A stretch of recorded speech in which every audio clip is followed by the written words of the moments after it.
Welcome, ladies and gentlemen, to another episode of Eat, Sleep, Podcast, Repeat. My name is Dave Taylor. Thanks for checking us out today. This is going to be fun.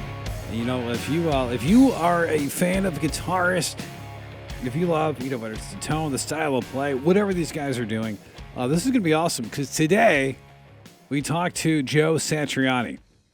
And Joe Satriani, Steve Vai going on tour. It's the Serving with the Hydra Tour.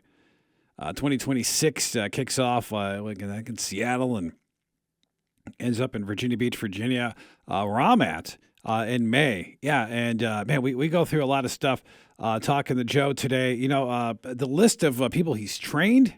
He taught, of course, his friendship, a long friendship with Steve Vai, which goes back many years if you're not familiar with that. And we talk about a lot of stuff and some interesting similarities that him and Steve have and Joe, we just go into it. Look, and if you're somebody that's inspiring to be a musician, if you're young, you're going to love this interview because of some of the advice that he gives. So thanks for checking this out. We're Eat, Sleep, Podcast, Repeat.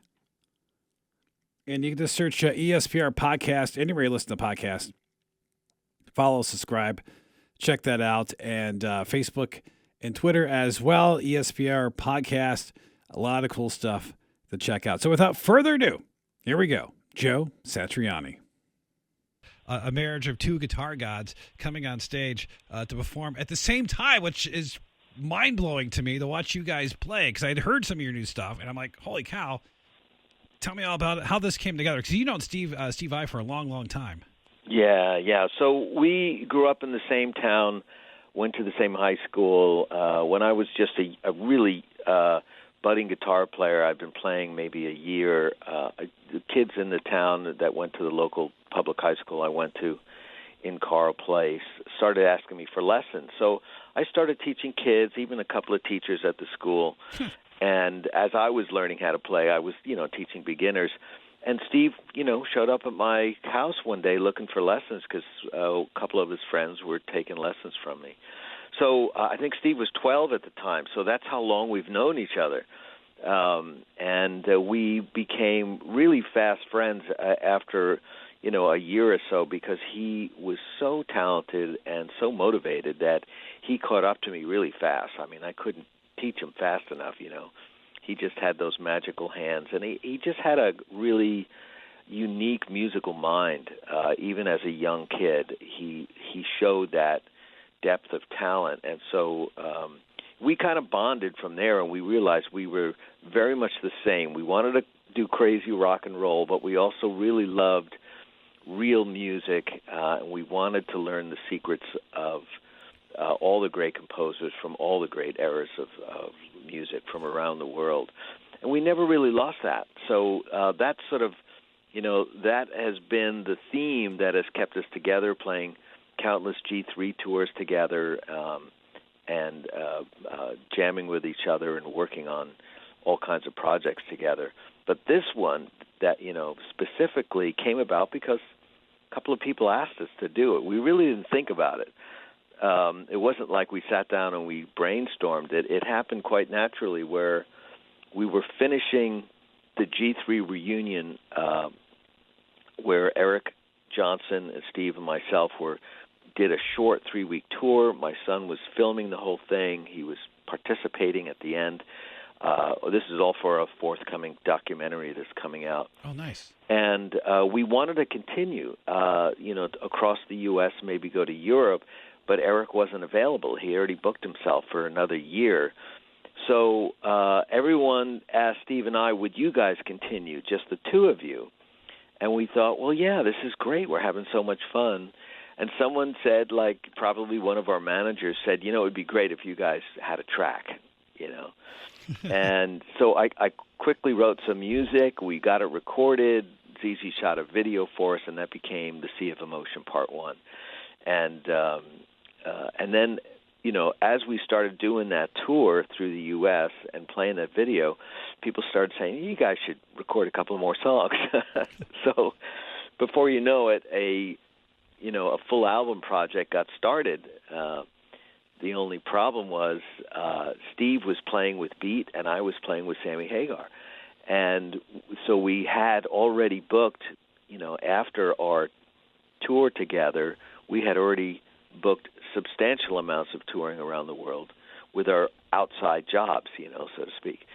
So we had to figure out, well, how are we going to record this record while we're continually touring? And that has been so much fun, but like really quite a task, especially for the people that organize our schedules. Yeah. So, but we've got it done. I'm actually looking at a bunch of mixes right now that I have to approve. So we're really close, maybe a week away from finishing the album completely, and we hope to have it released while we're on tour. Because I know one of the songs drops, and I got a chance to hear it with you guys kind of jamming together. And it's always interesting because, and I'm not always one that go, oh, that guitar player has that sound or that guitar player has that sound. But you can definitely tell, like, the two, like, who's playing what part on those songs. Because Steve has a certain sound, you have a certain sound, and it's like coming together. It's like, I'm just like, my mind is blown here. And I'm like, oh, my gosh, like, feed me more. That's great. Yeah, the track that we're about to release called Dancing is such an outside track. And, that got started with Steve about a year ago sending me this video clip of an Italian artist, Paolo Conte, from early 80s, maybe 81, 82. It was a vocal pop song. And, he said, would you ever consider doing something like this? And I was like, Steve, you're out of your mind. Like, what are we going to do with this? And he said, I got this idea of, getting rid of the vocals and the horns and replacing them with the guitar. So I thought, well, I'm going to trust you on this one. Just you work it out, and then you send me the stuff, because that's kind of like how we've been working. One of us would construct a song, create the session file, and then send it to the other one and say, go crazy on it. So that's how that got its start, and eventually we got Marco Mendoza to play bass and Matt Chamberlain to play drums, and then of course we brought ZZ back in to do a really funny video that actually features Brendan Small from Death Clock, which I know is such an outside call, but he comes in and he does a lot of serious acting in the beginning of the video. Nice. So we wind up with this track, which like I said, it. From the crazy mind of Steve Vai, listening to an Italian pop song from the 80s and figuring out we can do something with this. But you got to love that, though, because you guys, you talk about, the different artists and everything, and then, which I'm going to go through in just a moment, but, like, you have this, open ear, if you will, because some people are so dialed into a taste, but, like, you grew up as a Hendrix fan. Obviously, he got involved with Frank Zappa, similar, but yet so far apart, in the musical world. Yeah, I think that's what has always made it interesting for the two of us, is right from the beginning, we knew that we were different. I can remember, just like it was yesterday, I was playing some records for Steve, and I was trying to, it was part of a guitar lesson where I was trying to expand his mind, so I'd put on a Hendrix record, I'd, put on Procol Harum or something that was happening at the time. And I remember pulling out the Hot Rats, right, the Zappa record. Yeah. And had an amazing album cover, and back then you really related to the album covers and all that. And I thought, I should play this for Steve. This will blow his mind. And I remember the moment when I put it on and the music is playing, and I'm looking at this little kid, this young Steve Vai, and I realized, oh, my God, he really loves this. It was like love at first sight, you know what I mean? As soon as he heard that music, something clicked inside of him. Yeah. It was the same when the first time I heard Hendrix. It was like, that's what I had been waiting for my whole life, Yeah. But that's the moment I realized that Steve was so totally different, that his musical personality was already, in the process of being built, and it was already maturing. And it was different than mine because I could care less really about that record. I pulled it out just as for shock value, and little did I know that he was going to relate to it so well. Well, Peaches and Regalia, the opening track on that is just like, what is going on here? Then you got Willie the Pimp, and I'm trying to remember the rest of the album. I have it on CD, but yeah. Yeah, he loved it. I mean, like you said, Peaches. As soon as he heard that, you could just see the brain waves going into overdrive in his brain, in his head. It was so funny because he was so young, but yet he just totally fell in love with the music right away. Yeah. You mentioned Hendrix. For you, I remember hearing Purple Haze as a kid and like turning it up in the house, and like that was the first rock album I ever bought was Are You Experienced, because it was one of the best ever made. Yeah. What did you hear for the first time that drew you into Hendrix? And do you want to tell the story about why you quit football because of Jimmy? Yeah. So going way back in time, see, I started on drums. So when I was about 9 years old, I started drums seriously, and I had a teacher, and I worked on it for about 3 years. And but I started to realize I could not control all four limbs without spacing out. I just had a different way that my body would react to music, and drummers have to be so disciplined and completely in control of all four limbs. You know what I mean? Yeah, yes, I understand. It's a very unique discipline and talent. And I realized that I'm really not like that. I much prefer like the piano or just something where I can control the harmony more. And around that time, I heard the Wind Cries Mary coming over the radio, whatever that FM station was, maybe BAB or something like that. Maybe it was WNEW from New York City, because I grew up in New York. And I just remember it was like a mystical experience. Like I explained to you, watching Steve listen to Peaches and Regalia, it was the same for me, except I was so much younger and I couldn't really intellectually figure out what was happening. But it was a moment where I heard that music coming over the stereo system in my parents' house, and I just thought, this is the greatest sound that I've ever heard in my life. I don't know what it is. And I kept asking my older siblings, what is that? Like, who is that? Who's singing that? Who's playing that guitar? And, I was the youngest of 5 kids, so my older siblings were already in it. They were part of that whole generation. So they would happily bring home albums and say, oh, let's see what little Joe, thinks about this, And I just soaked it all up. So by the time 1970 comes, I'm not really thinking about becoming a guitar player. I am on the football team, the fitness team, the track team. I'm just a regular high school kid trying to grow up, and I'm all suited up. I'm outside the gym on my way to the field, and a teammate comes out and says, hey, I was home for lunch, and I heard on the news that guy that you like, Jimi Hendrix, died. And that was it. That was, that's all he said about it. Yeah. And it hit me like a ton of bricks, and I just turned around, went inside to the coach's office and said, Jimi Hendrix died, I'm going to become a guitar player, I'm quitting the team, and that was the end of that. So, now, I should preface it by saying, I was about 5'8" and 120 pounds, so it's not like the coach was thinking, oh, this is a big loss. Yeah. I hope you weren't a lineman. Oh, man. I think I was a tight end. I wasn't too bad, but I was, at that age, kids are going to be big are already starting to get big. So I was already getting creamed out there on the field. So, did you reach out to the coach a couple years later and say, "Hey, coach, I'm doing okay"? No, I'm sure he forgot about me. I mean, teachers they see a new crop of kids every year, and I don't know if they have to remember. But, it's interesting. My son recently went back to the school for this documentary footage, and Steve's picture and my picture are up in the hallway. They have like a wall of fame, and Steve and I are there, so it's pretty interesting. Because, when I was a senior, I graduated a half year early. I literally took 2 classes of every subject so I could graduate at before the Christmas holiday. They wanted to get rid of me, and I wanted to leave. So I really, when I left high school with that diploma, I never turned back. So couldn't get out of there fast enough. Yeah. So no 10-year, 20-year, 30-year reunions for you. You're like, nah, I'm good. No, I have very close friends that I made it in that high school, and I see them every year on tour. And they were the guys that were in my high school band, and they're kind of spread out around the country. But we are totally tight. So I never lost those really good friends of mine from school. But the school itself and everything, it was.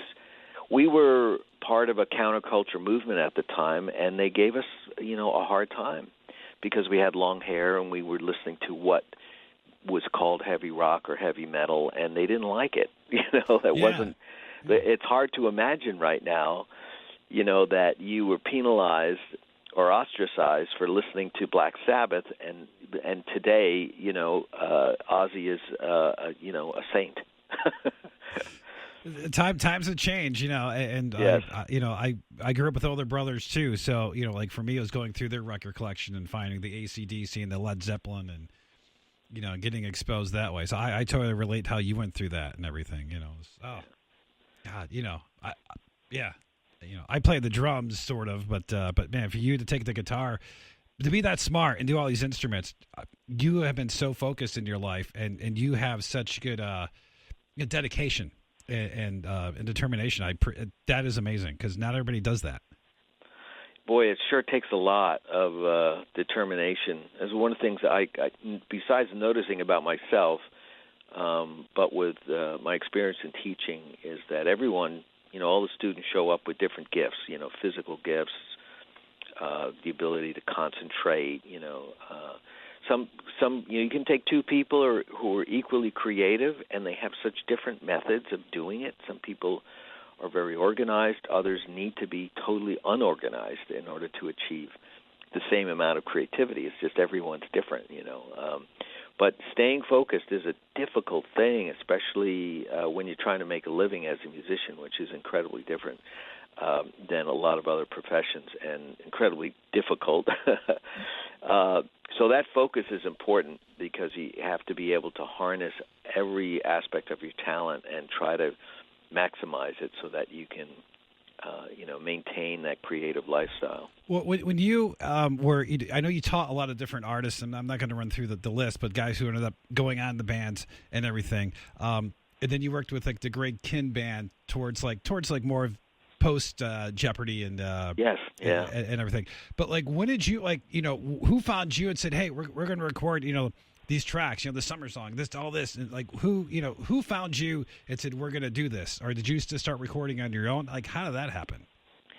Yeah, that was interesting. At the time, I was in a band from late '79 through '85 called the Squares, and we were like a power pop band, kind of like Blink-182 or Green Day. We weren't as good, and we were sort of ahead of our time in a way, which is two things that basically spell failure. But we loved what we were doing, and we tried so hard to get a record deal, and we were working out of the San Francisco Bay Area.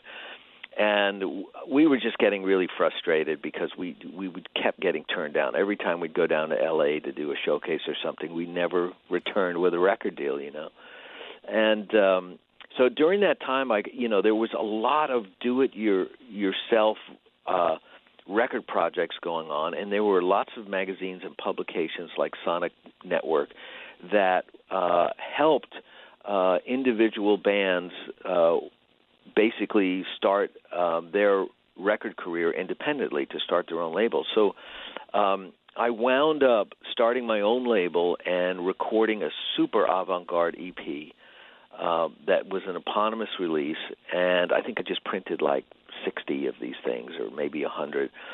And they had no drums, no keyboards, no bass. It was all guitar making weird noises and things like that.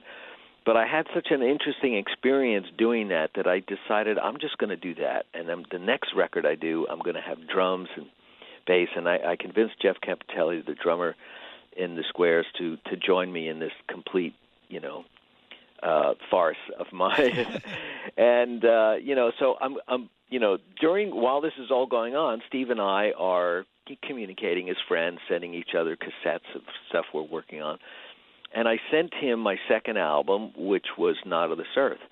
And he calls me back one day and he goes, "This is really great." He said, "Don't you want to try to get a record deal?" And I said, "Oh, no one's going to sign an instrumental guitar player who plays rock music. It's just not a thing anymore." And he had said to me that he was just about to do a P&D deal with this record company out of Jamaica, Queens, not far from where we grew up on Long Island, and they were going to release a Flexible, which was equally strange, a really great, crazy Steve Vai album. And he said, "Can I send it to them?" And I said, "Well, yeah, go ahead. I don't care. You can go right ahead." So he sends it to them, and they call me back and they say, "Hey, we want to sign you." And it happened just like at the greatest time, because I was wondering like how I was going to pay the whole thing off. And at the exact same time, the guys from Grey King called me for the second time to plead with me to join the band.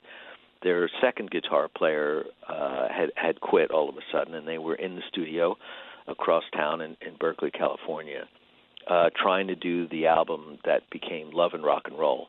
And so that's how that sort of happened, this weird sequence of events where Steve had connected me with important record distributors and their label called Relativity Records.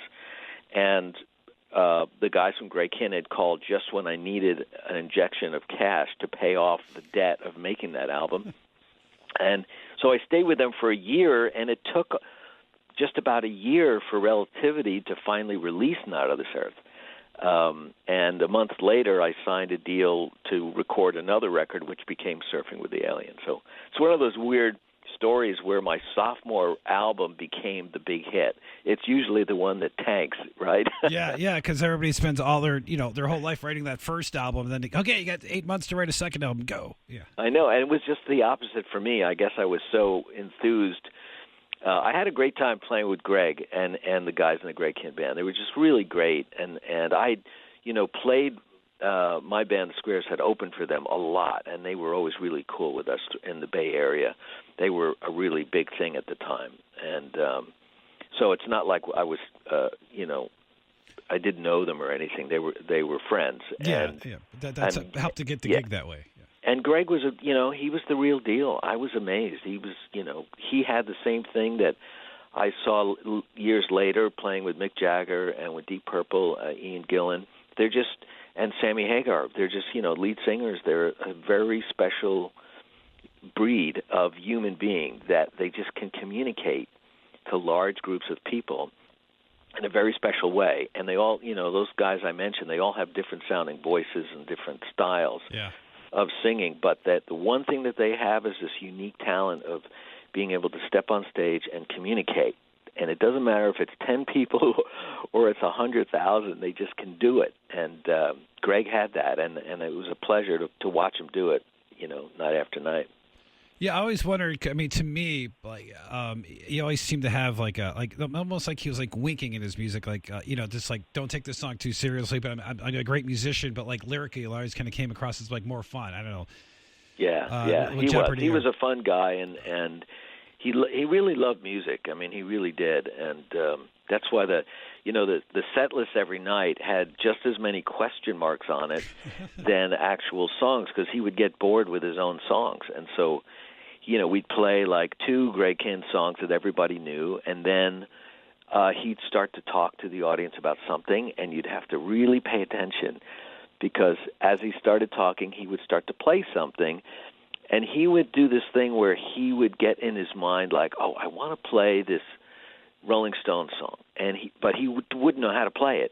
So he'd start to play what he thought would be the chords, and we'd all be looking at each other like, what's he trying to do? And eventually everyone would say, that's what he's trying to play, and he would need us to sort of join in with the proper chords, you know what I mean? Yeah. So much fun. I mean, nerve-wracking, but at the same time, always fun. He always wanted to make the audience have a good time. Did you think it was weird that you worked with Sammy and then Steve worked with David Lee Roth? Is that kind of? It is really funny. I mean, it is very funny, and do you compare stories? And that Steve has replaced our good friend Robert Fripp. We're very close with Robert. He's toured with us. We're just really close friends. We saw him on the last tour that we were over in London, and so that's funny too. That he's had to learn all of Robert's stuff, which is impossible because Robert is such a unique individual. It is really funny. I mean, it's one of those things where we reflect on it and we go, this is really funny for 2 kids from, attending Carr Place High School, trying to learn how to play our guitars, and all of a sudden here we are still our lives intertwined musically, as well as being the closest of friends. Yeah, I mean, just such an amazing career together. And I didn't realize that, when you guys were touring together, because first, it's like, oh, maybe they're finally doing this, and I looked back and it's like, oh, you guys have a long history together, and I like, I mean, a really long history. I didn't know you taught him how to play guitar. That's so crazy. Yeah, I'm really lucky. I mean, I reflect back on that, even when I moved out to California, to the San Francisco Bay Area, and I had an apartment right across the street from this little guitar store, and I rarely bought anything there. And the owner convinced me one day. He said, like, if you're just going to hang out here, like, and play all these guitars, why don't you give lessons? And I kind of, like, reluctantly, said, okay, And then all of a sudden, there's, Charlie Hunter taking lessons, and Alex Skolnick, and Kirk Hammett, and David Bryson, and Kevin Cadigan, and all these guitar players who wound up changing the landscape of music. It's just really amazing. So I realized that I was the luckiest guitar teacher ever. Yeah, that's were amazing. Quite a roster. I mean, I hope you got mentioned in thank you notes from their album or the liner notes. One thing that I can tell you about all those guys is they deserve all the credit for their success because they were so motivated. And you really can't have a successful relationship with a student unless the student is completely motivated. I mean, you can't make somebody good. You know what I mean? Yeah, they have to want to do it. Yeah, you can show them and fill in the gaps. Like with Kirk. Kirk was a perfect example. He came in, and the kid was on fire. He just really wanted to play, and he'd come in, and he started taking 2 lessons a week. He was so committed, and when he had a question, he wasn't embarrassed to say, I don't know what this is. Can you tell me what this is? And then I'd show him, he'd learn it, and then all of a sudden I'd hear it on an album. That's what I'm talking about, that dedication, the personal drive. And they all had it in a very different way, because they're all so different. Yeah. But that's what they shared, their personal drive. Was there, and I know we probably run a long time, so I'll try to wrap it up in a couple minutes. For you, is it, as a teacher, because I always hear stories where, Paul McCartney didn't know how to read music. Is it guys learning by hand, or are you showing them, the whole spectrum of, hey, these are the notes, or this is this part, or this, how are you teaching them? Is it, put your hands here, or is it more here's the notes? Oh, I can't remember ever having to write stuff down on manuscript for any of the students. It was just basically, 2 people in a very small room made out of plywood, I think it was just hastily put together by the store owner.